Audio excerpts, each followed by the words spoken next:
सुमित्रा अपनी नौकरानी आशा से कहती है। अरे आशा, जल्दी से नाश्ता तैयार कर दे, नेहा को कॉलेज जाना है, बहुत देर हो चुकी है। अभी उठेगी ना तो गुस्से में पूरे घर को सर पर उठा लेगी।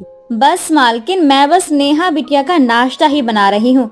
कल उन्होंने ही कहा था कि उनको आलू के पराठे खाने हैं, बस उसी की तैयारी कर रही हूँ। आप बिल्कुल भी चिंता मत कीजिए, मैं समय से उनका नाश्ता तैयार कर दूंगी।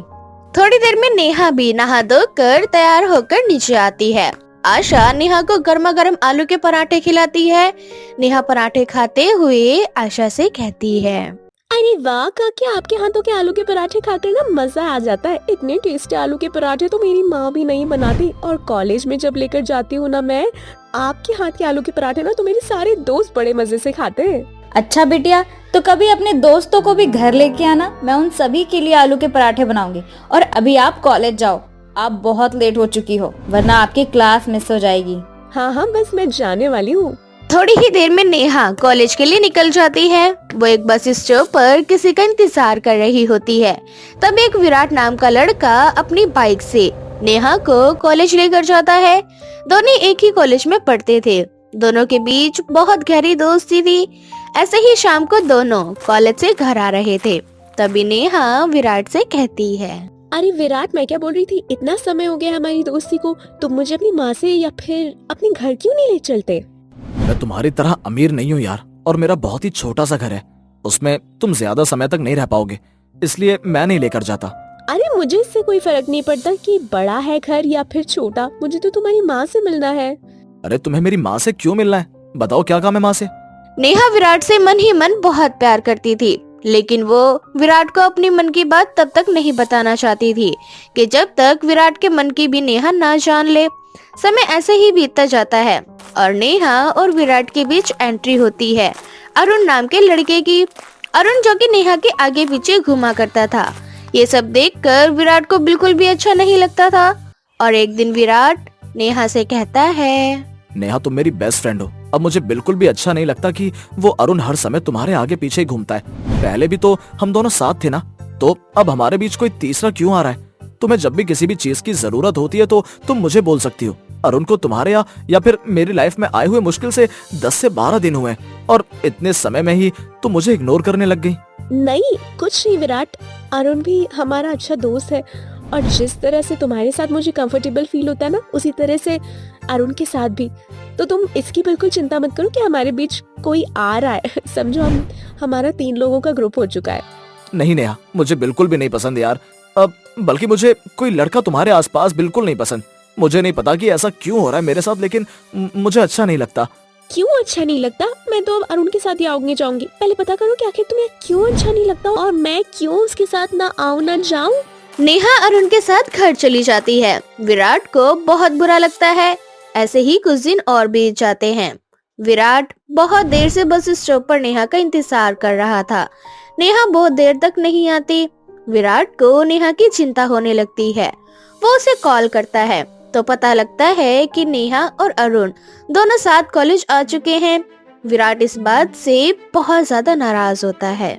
विराट कॉलेज पहुंचकर। नेहा, तुम्हारा दिमाग तो ठीक है ना? मैं बहुत देर से तुम्हारा इंतजार कर रहा था और तुम नहीं आई, तो मुझे लगा कि कहीं तुम किसी मुसीबत में तो नहीं फंस गई, और पता लगा कि तुम अरुण के साथ कॉलेज आ गई। अगर तुम्हें नहीं आना था तो कम से कम मुझे फोन करके बता देती। सॉरी विराट, मैं भूल गई थी तुम्हें फोन करना। अब से तुम अरुण के साथ कहीं नहीं जाओगी और ना ही उससे कोई बात करोगी। लेकिन ऐसा क्यों? क्योंकि मैं तुमसे बहुत प्यार करता हूँ। मुझे नहीं पता तुम्हारे मन में क्या है मेरे लिए, लेकिन मैं तुमसे बहुत प्यार करता हूँ, और तुम्हारे लिए मुझे जो सही लगता है मैं तुम्हें बोल रहा हूँ। मतलब कि मेरा प्लान बिल्कुल सक्सेस था। प्यार तो मैं तुमसे बहुत पहले से करती थी, बस यही तुम्हें महसूस करवाना चाहती थी। इसी तरह से दोनों एक दूसरे से अपने अपने प्यार का इजहार करते हैं। ऐसे ही समय बीतता जाता है। देखते ही देखते 5 साल गुजर जाते हैं। अब विराट एक MNC कंपनी में जॉब करता था। पहले से विराट की सिचुएशन बेहतर हो चुकी थी। और ऐसे ही एक दिन सुमित्रा नेहा से उसकी शादी की बात करते हुए उससे कहती है। नेहा बेटा, अब तो तेरा कॉलेज भी कंप्लीट हो चुका है, सोच रही हूँ अब तेरी शादी कर देनी चाहिए।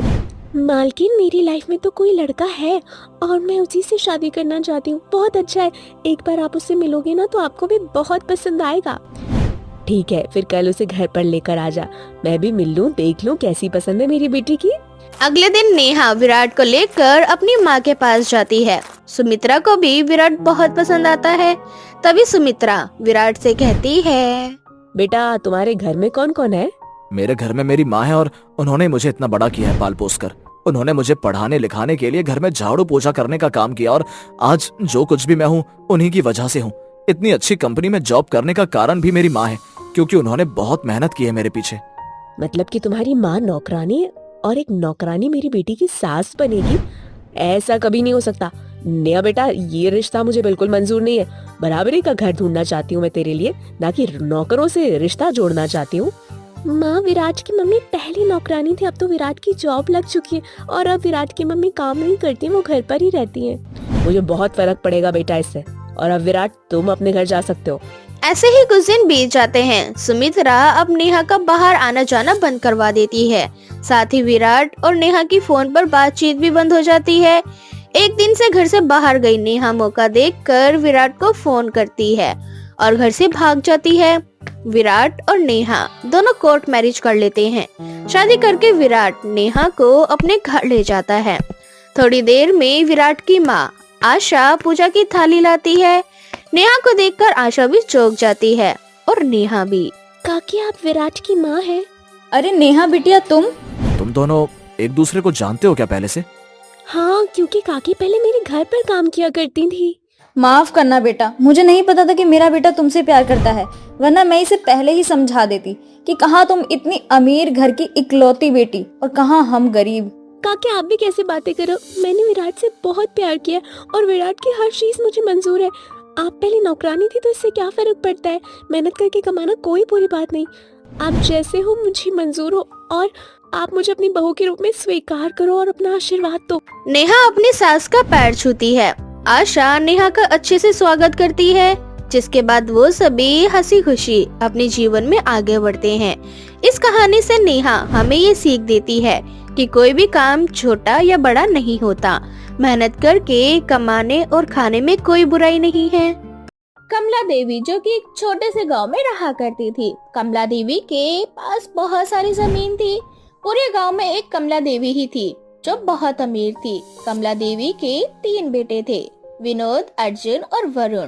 तीनों शहर में पढ़ाई करते थे। ऐसे ही कुछ समय बीत जाता है। कमला देवी गांव में ही अपने तीनों बेटों के लिए रिश्ता तलाशने लगती है, लेकिन कमला देवी के मन मुताबिक उसे कोई लड़की नहीं मिल रही थी। देखते ही देखते कुछ महीने गुजर जाते हैं।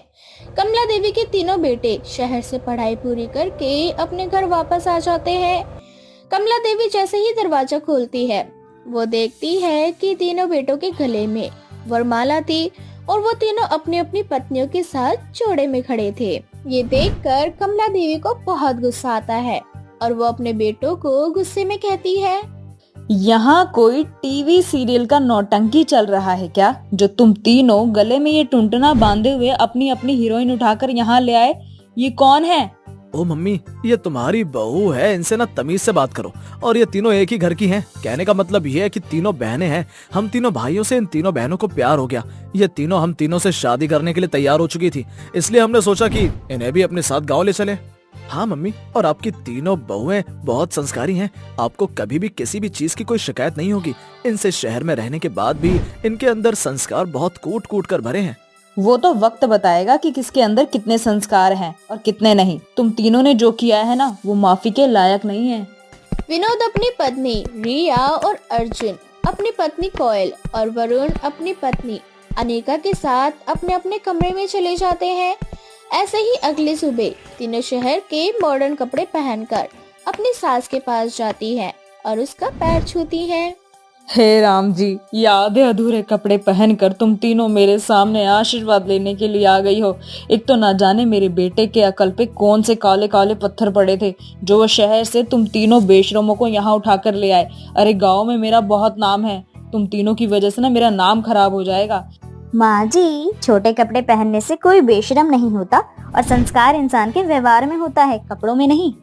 अच्छा, जुबान तो बहुत अच्छे से चलती है तुम तीनों की। मैं तुम तीनों को कभी अपने घर की बहू नहीं मानूंगी।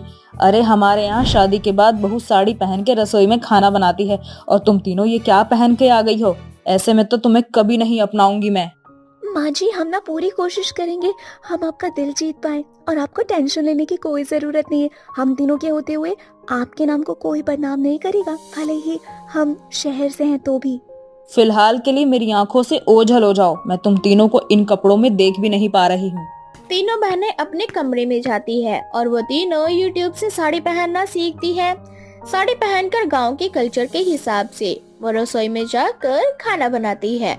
वो तीनों खाने में मीठा बनाती है और अपनी सास को खिलाते हुए अपनी सास से कहती है, माँ जी ये देखिए, ससुराल में पहले दिन बहू कुछ मीठा बनाती है, इसीलिए हम तीनों बहुएं ने आपके लिए गाजर का, सूजी का और मूंग दाल का हलवा बनाया है। इसे खाकर देखिए और बताइए कि कैसा बना है। अरे वाह, हलवा तो बहुत टेस्टी बनाया है तुम तीनों ने। लग रहा है किसी रेस्टोरेंट से मंगाया है। तुम तीनों शहर की लड़कियां हो तो बहुत तेज और उससे ज्यादा बेशरम भी हो, लेकिन ये साड़ी पहनना कब सीख लिया तुम तीनों ने? अरे नहीं माँ जी, हम तीनों ने यूट्यूब से साड़ी पहनना सीखा है। हम भले ही शहर के, इसीलिए कोई भी ऐसी चीज नहीं है जिसे कर पाना नामुमकिन है हमारे लिए। और हम आपको एक दिन प्रूफ करके ही रहेंगे। भले ही हम शहर से, लेकिन बेशरम नहीं है। और संस्कार शहर और गांव पर निर्भर नहीं करता माँ जी, बल्कि इंसान के व्यवहार पर निर्भर करता है। अब ऐसे ही कुछ दिन बीत जाते हैं। एक दिन कमला अपनी तीनों बहुओं से कहती है, कल घर में सत्यनारायण भगवान की पूजा है, आसपास के बहुत से लोग आएंगे, तो मुझे शिकायत का बिल्कुल मौका मत देना। और हाँ, गांव के जो भी लोग आए उन सभी को दिखा देना कि मेरी बहू शहर की होने के बाद भी बहुत ज्यादा संस्कारी हैं। अपना ये बेशर्म वाला पहनावा पहनकर बाहर बिल्कुल मत आना। ऐसे ही अगले दिन तीनों बहुएं मिलकर सत्यनारायण भगवान की पूजा की सारी अरेंजमेंट करती हैं।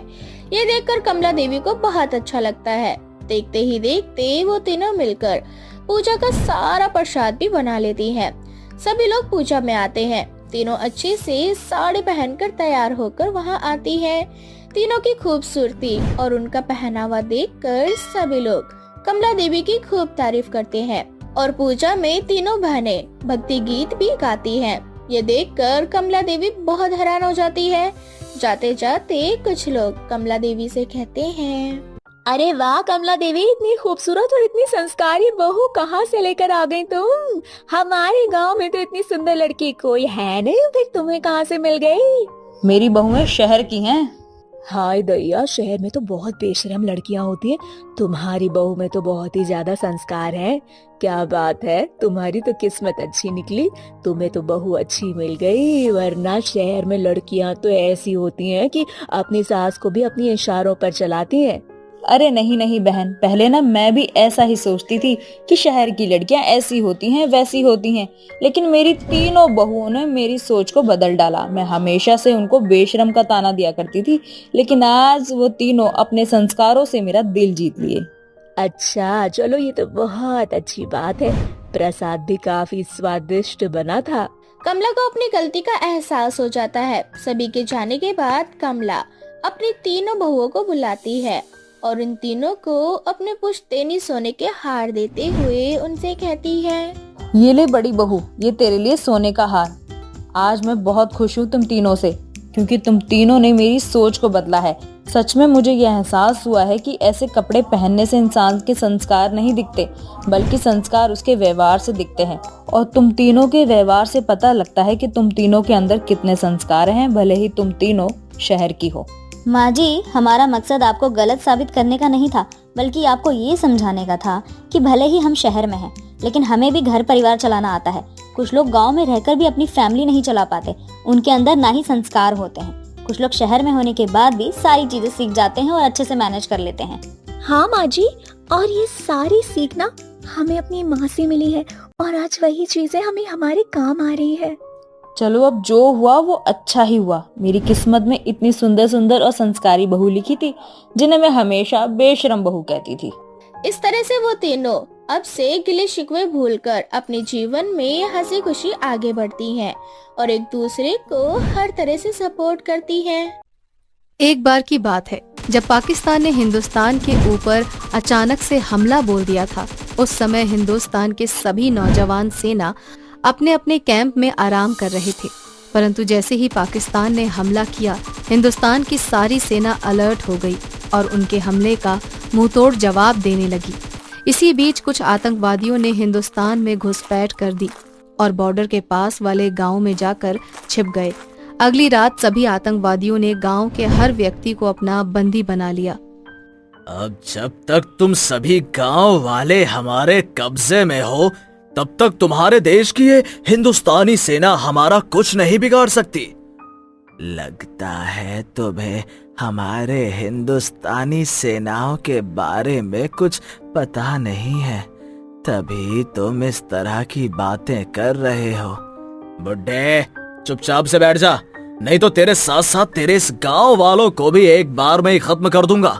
और रही बात तेरे देश की सेना की, तो वो भी तुझे नहीं बचा पाएंगे, क्योंकि हमें तो इंतजार है उनका, जब वो लोग तुम्हें बचाने के लिए यहाँ आएंगे और तब हम आतंकवादी मिलकर यहाँ पर आतंक मचाएंगे और तुम्हारी देश की सेनाओं के सामने ही तुम सबका गला काट देंगे। ये तुम्हारी गलतफहमी है। उन 3 बहादुर देशभक्त सिपाहियों के होते तुम हमारा कुछ नहीं बिगाड़ सकते।